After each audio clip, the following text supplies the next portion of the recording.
Hello friends, how are you all? I hope you all are fine. Welcome to YouTube channel English literature. आज की इस video में हम बात करने जा रहे हैं डायरेक्ट और इनडायरेक्ट ऑब्जेक्ट के बारे में। साथ ही साथ हम डिस्कस करेंगे एक्यूजेटिव एंड नॉमिनेटिव केसेस को। अब डायरेक्ट ऑब्जेक्ट क्या होता है, इनडायरेक्ट ऑब्जेक्ट क्या होता है, एक्यूजेटिव और नॉमिनेटिव केसेस क्या होते हैं। डायरेक्ट ऑब्जेक्ट, जब भी नाउन और प्रोनाउन वर्ब्स के एक्शंस को डायरेक्टली रिसीव करते हैं वो डायरेक्ट ऑब्जेक्ट होते हैं।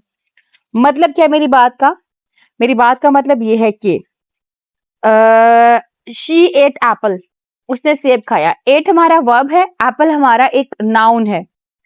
तो एप्पल का एक्शन डायरेक्टली रिसीव किया है इसने, ठीक है, यानी कि वर्ब का जो एक्शन है एप्पल ने डायरेक्टली रिसीव किया है, तो वो हमारा डायरेक्ट ऑब्जेक्ट हो गया। ऑब्जेक्ट मतलब एक चीज, ठीक है, और वो चीज कौन सी है, वो भी कोई भी नाउन हो सकता है, कोई भी प्रोनाउन हो सकता है। And then I threw the ball, ball हमारा यहाँ पे डायरेक्ट ऑब्जेक्ट है। She ate the sandwich, sandwich हमारा डायरेक्ट ऑब्जेक्ट है। ये बेसिकली व्हाट और होम के क्वेश्चंस को आंसर करता है अबाउट द वर्ब, ठीक है। वर्ब के बारे में क्या है, वर्ब के बारे में किसने किया, इस तरह के स्टेटमेंट्स का आंसर देता है डायरेक्ट ऑब्जेक्ट। और इनडायरेक्ट ऑब्जेक्ट क्या होता है, इसमें हम लोग टू होम, फॉर होम, किसके लिए, किसको, इस तरह के क्वेश्चंस का आंसर करते हैं, ठीक है। यानी इसमें जो है ना नाउन और प्रोनाउन वो डायरेक्ट ऑब्जेक्ट को रिसीव करता है। जैसा कि for example she kicked the ball, उसने बॉल को किक किया। किक्ड हमारा वर्ब है, किसने रिसीव किया, बॉल ने। बॉल हमारा डायरेक्ट ऑब्जेक्ट है। She kicked the ball to Ayesha, to Ayesha, to whom का आंसर दे रहा है कि उसने बॉल को किक किया आयशा की तरफ या आयशा को, ठीक है।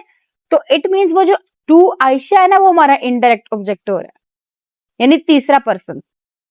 जैसा कि मैं बात करती हूँ, मैंने अक्सा से कलम लेके सिद्रा को दिया, ठीक है। तो ये क्या है, जो सिद्रा को दिया वो हमारा इनडायरेक्ट ऑब्जेक्ट हो जाएगा। फर्दर मैं कहती हूँ आपको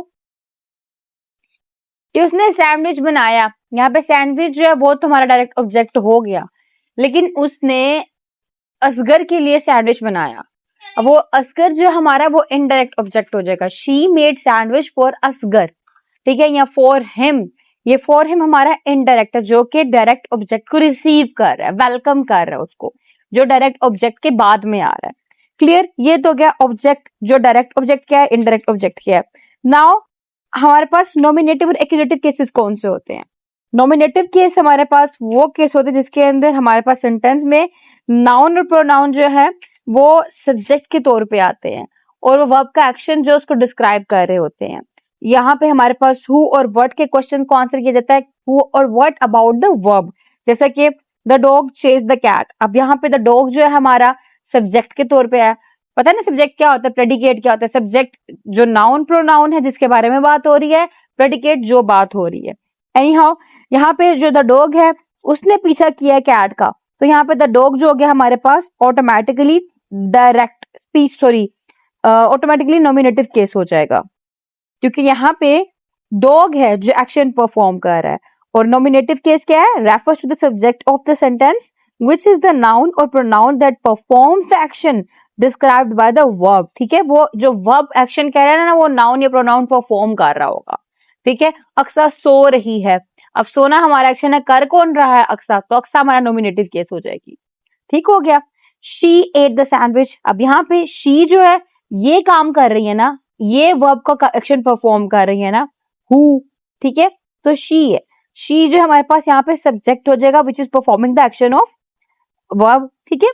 फिर एक्यूजेटिव केस क्या होता है, ये इसके अंदर क्या होता है, ये हमारे सेंटेंस का डायरेक्ट ऑब्जेक्ट होता है, ठीक है, विच इज नाउन और प्रोनाउन जो एक्शन रिसीव कर रहा होता है, जिसको वर्ब डिस्क्राइब कर रहा होता है। अब the accusative case refers to the direct object of the sentence which is the noun pronoun that receives the action described by the verb, कि जो वर्ब ने एक्शन डिस्क्राइब किया वो रिसीव कर रहा होता है इसके अंदर। ये डायरेक्ट ऑब्जेक्ट होता है हमारे सेंटेंस के अंदर। इसमें व्हाट और हुम को आंसर किया जाता है। जैसे कि आई थ्रू द बॉल, व्हाट क्या क्या फेंका, बॉल फेंकी, तो बॉल हमारा डायरेक्ट ऑब्जेक्ट है जो एक्शन रिसीव कर रहा है, तो यही हमारा एक्यूजेटिव केस हो गया। शी एट द सैंडविच, अब इसने क्या खाया, सैंडविच खाया। अब सैंडविच हमारा यहाँ पे क्या हो गया जी, डायरेक्ट ऑब्जेक्ट हो गया which is receiving the action. Clear? तो ये हो गया नॉमिनेटिव केसेस और एक्यूजेटिव केस और इनडायरेक्ट डायरेक्ट स्पीच। अब इंग्लिश के अंदर नॉमिनेटिव और एक्यूजेटिव केसेस जो है ना वो ऐसे डिस्टिंक्ट नहीं है as they are in some other languages such as Latin or German. However, understanding the concepts can help you identify the subject and object of a sentence, which is essential for clear and effective communication. Clear?